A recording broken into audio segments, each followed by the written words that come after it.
Welcome to the podcast series on mainstreaming GBV risk mitigation in humanitarian settings. I am your host, Liloba Paul, UNHCR Senior Learning Development Officer on topics related to gender-based violence.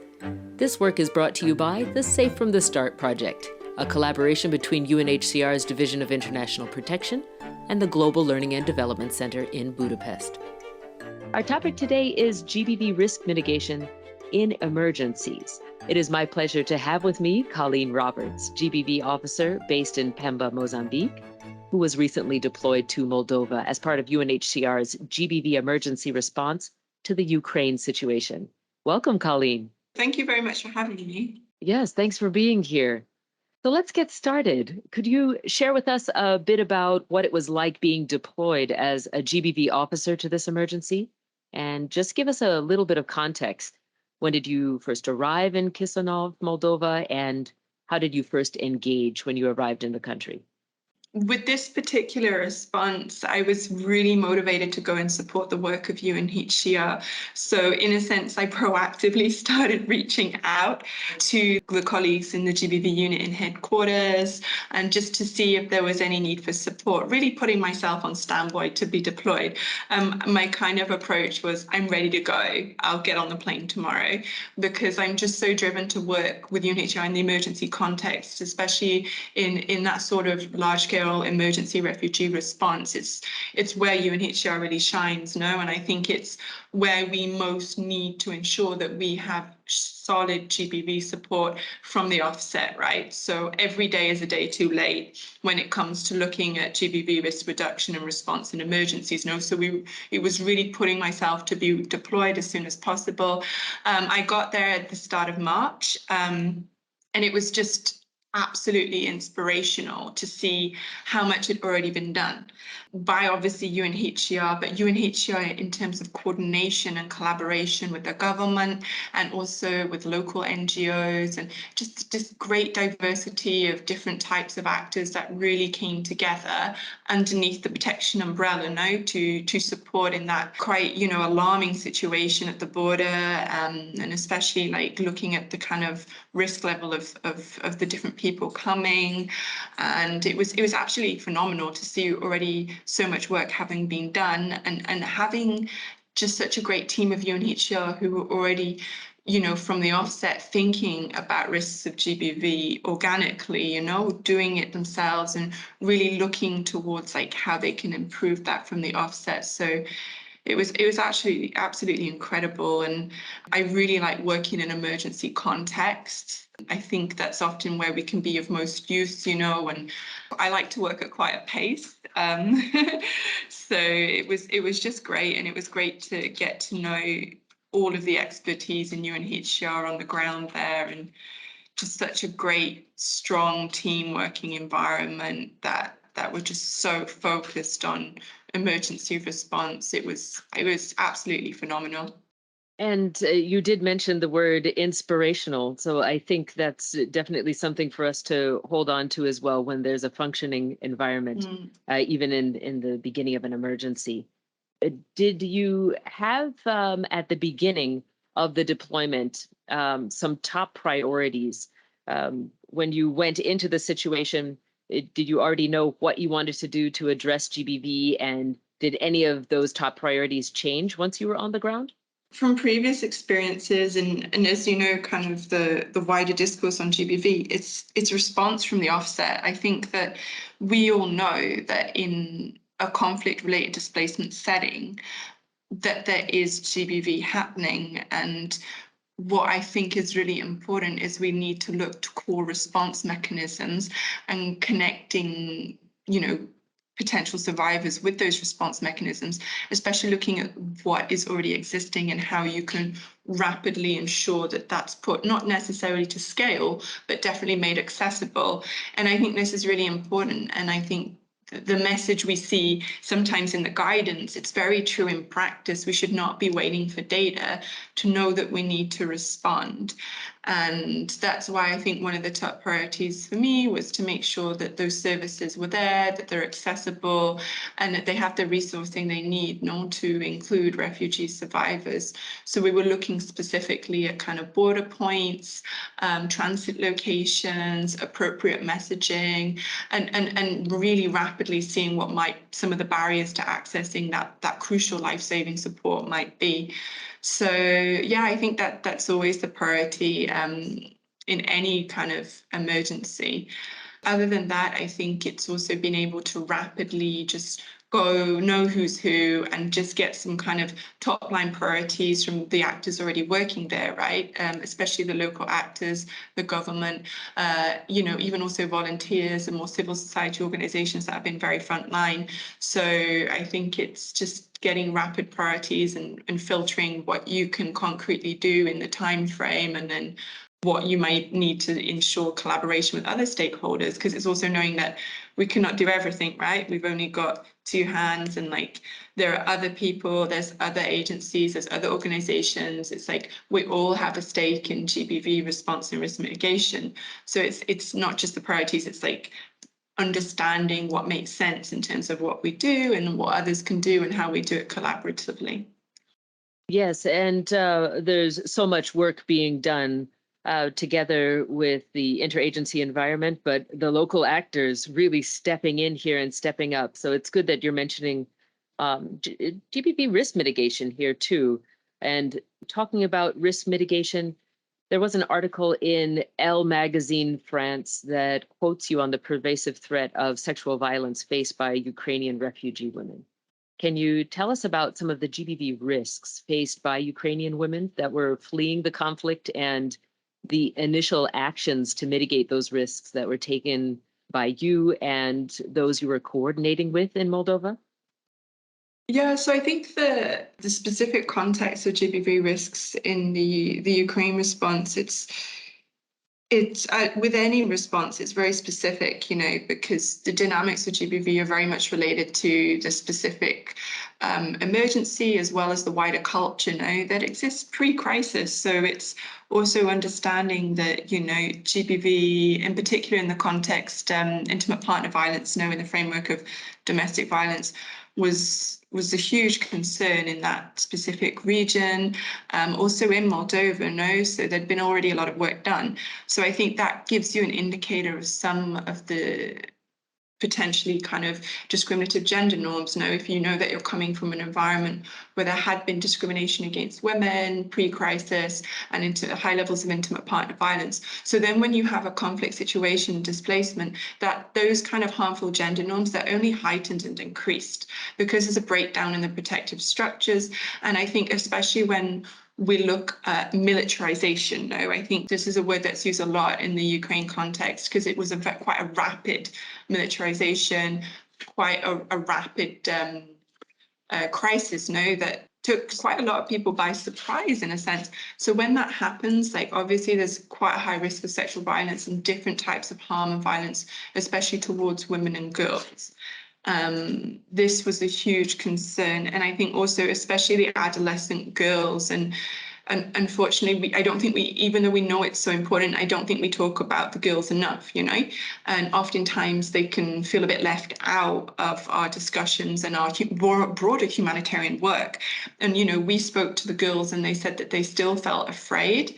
They said that they basically, even in the locations where they were residing in Moldova, they still felt at risk of sexual assault. They felt at risk of harassment.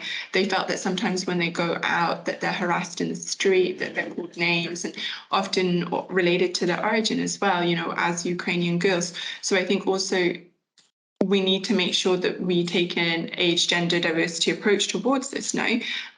When we talk about risks of GBV, the risk of conflict-related sexual violence, of course, it came up, the risk of trafficking, because there was already a risk pre-crisis and was heightened. I mean, I saw reports from, I think it was OSCE, that said that the online searches for Ukrainian escorts and Ukrainian pornography had gone up by 600% since the start of the conflict. And, there's a lot of virtual risks. This is a very different dynamic, right, to other contexts where we work. There's virtual risks of abuse and harm. That can be a location of recruitment for trafficking, online advertisements. Then we also know that, like, within Moldova itself, there can be risks related to different accommodation types. It's at the same time a good practice as well as a risk is the concept of private hosting of refugees. We're looking here at an urban response in the Ukraine refugee context, and really host communities stepped up as individuals and wanted to provide any sort of assistance they could, which was fantastic to receive refugees. I think Moldova as a country is a phenomenal example to the world of really hosting in a sense of really opening your doors to refugees. And lots of families were hosting refugees, which is such a great support, but at the same time does imply certain risks, especially, for women on their own or young women, and especially in the context of wider kind of concerns of sexual exploitation and trafficking. So there were lots of risks there. And I think what we needed to do was really, the community engagement was fundamental to identify these risks. So oftentimes when you work in an emergency refugee context, there's a lot of focus on sites, camps, accommodation centres initially, but sometimes the population living in host community or urban areas can be a bit neglected from the offset, oftentimes because it's maybe less visible, even though it can be the majority of the population, and sometimes because the engagement and the information outreach to that community can be more challenging. But I think that definitely when we started to engage more the people living in host community, then different sets of risks came out.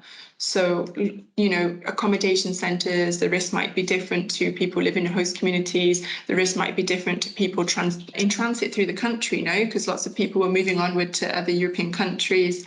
And then there were risks pre-crisis. I mean, I think essentially what I'm saying here is GBV is such a huge phenomenon that impacts people everywhere in all contexts, pre-post crisis, that we really need to make sure that the way we're responding is considering all these different layers, concerns, and locations, right? So that no one gets left behind, and that even within a specific response like Moldova, you might need different approaches according to who you're working with and where. So a lot of fast learning, but obviously working with people who'd worked in GBV response, for 20, 30 years in Moldova, who could just provide so much guidance and information that helped this kind of rapid transit adaptation of our approach. So yeah, learned a lot, and really, like we said before, felt inspired by the work that they'd already done. Yes, and thank you for elaborating on the types of GBV risks and also the need for deeper community engagement in order to identify those risks and layers, approaches, the way we have to address this from the GBV risk mitigation point of view is quite intense. And could we reorient here just a little bit to talk more about your experience, because all of that feeds into the general working environment. And I'd just like to ask you about challenges. What were some of the challenges you faced, and how did you overcome them? Yeah, and I think this is an interesting question, because you never know what the challenges are going to be until you arrive. You have a little bit in your head, thinking. You do this little kind of mini analysis of the context as you're arriving, thinking like, what could be the challenges in this specific location, and how might that compare to other previous experiences. I think one of the big challenges was the classic kind of rush to implement, right? Which is how it should be in an emergency response. We're there to deliver, we're there to support, and this really was a refugee response where it was so fast, so quick, it required very fast adaptation and fast response. Then when you're trying to mainstream GBV risk reduction and things with different programs, different sectors are moving so fast, sometimes that can be a challenge. So you need to make sure that you're making the best use of time and space to bring risk reduction, GBV risk reduction, to the attention of the different sectors. So sometimes it felt like you were just kind of passing someone in a corridor going to a meeting, and that was the head of a different sector, and you stopped them for 2 seconds. Key message delivery: can you do this? Would this work? Yes. And then, this is sometimes how it works. It's not always that we have a formal training, for risk reduction or a specific activity together. Sometimes these quick interactions, if you can really get the point across and the understanding, then you can take things forward that way. I think also sometimes it's seeing how we can build upon local actors' capacities. I think that was a challenge because perhaps traditionally some of our partners may be more international, maybe we have specific ways of working, as agencies. And I think what we needed to do really quickly was adapt to make sure that that speaks to the localization and the local response, so that we didn't have kind of parallel systems happening now, that especially within the host and urban location, which we just mentioned was so important. Really, it was especially the local women's organizations that were working there for many, many years.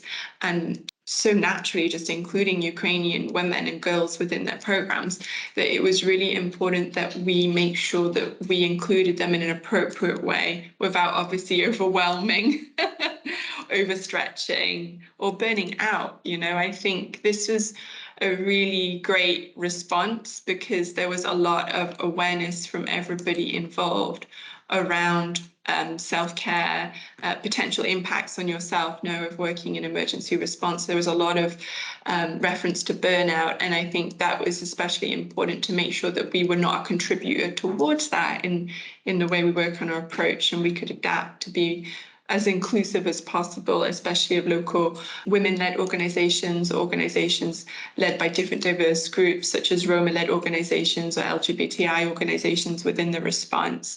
And then I think one of the small but also quite significant contributors to stress and challenges in most operational environments is logistics, kind of like admin processes, which can seem a bit bureaucratic, and you have to navigate those. And I think that can be a huge challenge because it can feel like, oh, I wish I could move faster, but there's all these different steps and processes in the way. And I think it's about navigating those and collaborating around those, right? So making sure like you're giving as much advance notice when you require something, and making sure you're listening to the different, like supply, admin, finance, HR, like they can really guide you. And it's important to take some time to sit with them and hear from them, like what the best approach to move is. Because as much as we can do GBV technical work in an emergency, can never function without resourcing, staffing, partners, support. It is everyone together. And I think that oftentimes in our GBV mainstreaming, we often think about the different programmatic sectors like wash, shelter, cash, but we don't often think about supply and admin as being fundamental to GBV mainstreaming, but really they are, because without them, we cannot do anything. And I think what I really enjoy in UNHCR, in Moldova, but also here in Mozambique, is the way that the staff in those crucial support units are so motivated by GBV, because we also train them and we also engage with them on what GBV means for us. And because they're so motivated, I feel like they sometimes do go the extra mile for the GBV unit. That's true. So it's great to have them on board. Yes, and those are good elements to bring in here as we talk about where challenges might be, and ways to overcome the challenges is also what you seem to have mentioned here too. And looping back to what you were talking about with the women-led organizations and naturally integrating Ukrainian women into the programs that they were running. A regular part of GBV risk mitigation is women and girls' participation and inclusion. How did this look in the emergency? And in particular, how were your activities received by the women and girls being targeted? I'm a huge advocate for women and girls inclusion, like in every conversation, especially when I, in my coordination function in Moldova, when, leading on the sub-working group, the GBV sub-working group. every conversation I had with other sectors, with local, international NGOs, with government, is like, have you spoken to any women and girls? When we're talking about things like gender mainstreaming, when we're talking about GBV, risk reduction response mainstreaming, when we're talking about any type of humanitarian assistance or any work we do, we are 110% accountable to women and girls. Like, the majority of refugees in the Ukraine response are women and girls. And yet you often find that decisions and approaches are made without having necessarily spoken to them. So I think this was something which we really needed to shift, especially when you go into contexts that have just suddenly become humanitarian response. And then all the approaches that we work with, especially the participatory approach and the inclusion of women and girls, are things that you need to make not just a theory, but practical. And so I think that we saw, and was fantastic because it was really especially the local women's organizations that pushed for that. They were the ones on the front line talking to women and girls, and they could bring that back to the coordination and say, this is what, reflect those voices. And that was so pivotal, because the women and girls really trusted them as well. So I think bringing in the local women's organizations much more to the front of the conversation, not just as participating, but as having a lead voice and guiding us all, because they were really engaging with women and girls. And I think also what was really, really important for me was that to go to different locations, to go to speak to the women and girls, but never by ourselves as GBV actors. We should always try and bring different sectors when we go. We took accommodation, transport, cash, health, obviously, So it's really important that we don't go alone, that we go together when we have the conversations and do things like safety audits and focus groups. But absolutely, and I think that the Ukrainian women girls were very vocal, and when you went to see them, to see how they were very vocal around what their concerns were. So I think it was important that we all made that effort, and that needed to be done from the beginning. That it could not wait, because otherwise you start running in a direction and then it's hard to come back, and kind of re-navigate yourself, like if the women and girls are seeing things in a different way. So it's just absolutely critical that we don't see ourselves as speaking for them or about them, but just open the floor that they speak for themselves.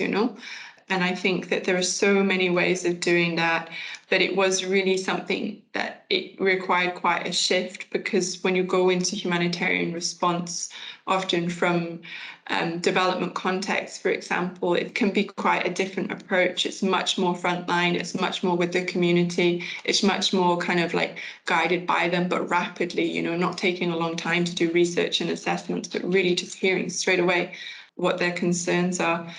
So yeah, it was absolutely fantastic, and I really learned a lot from them. And I think the dynamic in the conversations I had with Ukrainian women and girls was that they were really teaching me. They were teaching me what I needed to know, and they were teaching me just really incredible about their culture, their resilience, their strength, their intentions, and their aspirations as well. So yeah, just and sharing, making sure that we always share that learning as widely as possible. Because I think there was also a big concern around overload. So I think when I'm saying everyone should talk to women and girls and really hear from them, at the same time, that needs to be balanced with assessment fatigue and just overloading them, because they have their lives, they live their lives. And it's also important not to be constantly going to accommodation centres and overloading on information. And I think if we go together, like I mentioned, that can reduce that issue, right? So we go together and we have to share the information we have, so others can also hear it rather than go themselves. So it's a lot about coordination and collaboration, and how we can reduce that actual risk in itself, of overloading women and girls with trying to take information again and again for them. And being accountable means, responding back to them and not just going in, taking information, leaving, but coming back and saying, this is what we're thinking of delivering. How do you feel about this? So, yeah, it's a dialogue. Yes, and thanks for mentioning assessment fatigue. I think that's a reality of our times for sure. And you mentioned safety audits, and it's good we have tools in place to help us be more systematic, even when we know that what we want to do is increase that participation, inclusion. We want to actively and repeatedly engage different parts of the population within even women and girls, looking at different diverse groups. But we need to be very straightforward also with the partners that we're working with, to not waste time, to not lose that momentum. And in this sense, coordination, GBV coordination in refugee settings, this is a key component, was a key component of your work in Moldova. What are some suggestions or advice that you would want to share with our GBV staff responding to an emergency?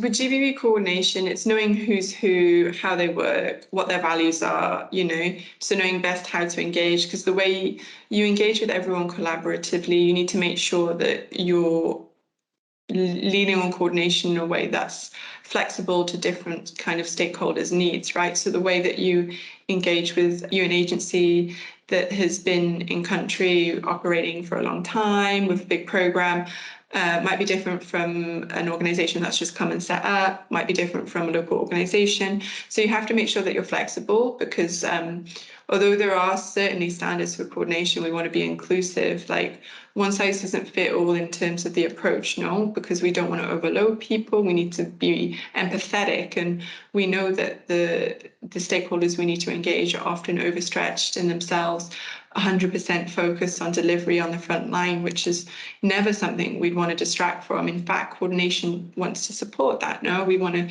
contribute to supporting their work on the front line, and hopefully reducing, that workload, sharing it out, bringing everyone to the table.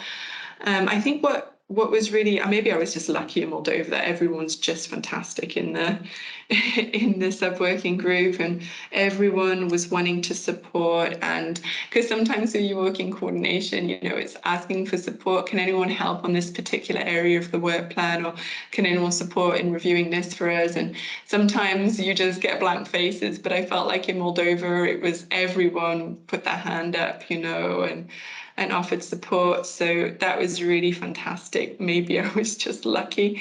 But I think we need to really build trust with ourselves. It's important that the different stakeholders in the coordination forums trust UNHCR, that they know that we're here to listen and support when they raise a concern. And oftentimes you have frontline actors raising concerns that require high-level coordination and advocacy support to make change on the ground. Really, we need to lend ourselves to support them. We need to take this for them and say, no, I'm going to help on that, and then make sure that there's some kind of result, in terms of that collaboration, or you can feed back the information they need to them. So I think that's really, really important. And then you get more collaborative engagement, especially if people feel that they're heard and that they're responded to. But yeah, I really enjoy it. I enjoy working across the different types of actors and people that are involved. And really, it was super diverse in Moldova. There were many different types of stakeholders, regional stakeholders, local, international, those working cross border. So they were bringing a lot of different experience with them for sure. And there were also, I think what was really nice is sometimes agencies or organizations that were not specifically GBV specialists involved, because they wanted to participate in the GBV sub-working to mainstream their programs, which is often something you don't see as much as potentially we could, right? So on the one hand, you find GBV actors might go to other sectors to see how they can support mainstreaming. But what was really nice in this response to see other sectors and actors coming to the GBV sub-working group because they wanted to mainstream and they wanted to learn from us. So it was really a lot of like collaboration, and people were really asking for mainstreaming guidance. They were asking to share other tools and even just reading in their own time, which is really, really great. Thank you. And there's a good example of coordination supporting and not distracting from the frontline delivery. So thank you for that. And as we're wrapping up our conversation here, could you just share some resources that you would recommend to other GBV workforce, things that you found useful for GBV risk mitigation in emergencies? Absolutely. And these are all very much tried and tested and adapted. So I think what was really helpful, as I think you mentioned, were the safety audit tools, the UNHCR safety audit tools, which we worked on adapting to the context, which was fantastic. So really looking at, they can also be very appropriate for urban responses, for people in transit, as well as in accommodation centres. That was super helpful. I think also the SOPs toolkit was fantastic because as well the guidance and the approach, I think now really speaks to writing SOPs in a short period of time, rapid offset, and also engaging different stakeholders in the development. I think also the how to support survivors of GBV, the pocket guide, the interagency pocket guide, that was really helpful when we were looking at rolling out the core kind of how to handle safe disclosure guidance and training for different sectors, which increased referral. And actually was a feedback, interestingly, when we did the GBV safety audit, when we did some key informant interviews with different sectors, they actually fed back that they found those sessions helpful and had been making referrals using the guidance provided. Also, there's some more kind of tools from the GBV AOR, such as the 5 Ws indicators, and some guidance on hosting refugees, in the Ukraine response, looking at GBV risk reduction in that specific area where we did identify risks. And then I think in Ukraine response, but also in other contexts, it's regional guidance from different organizations, like especially women-led organizations. There was the WAVE network, which is kind of a feminist platform, in Europe, which shares good practice between its members. And I think one of its members produced a guidance on safe shelter for GBV survivors, which we used within our own SOPs and reference because it was very appropriate for the context. So I think it's also building on what exists, right? We heard this a lot in the Ukraine response. Let's build on what exists. And if something exists that's very adapted to the local context, fantastic starting point.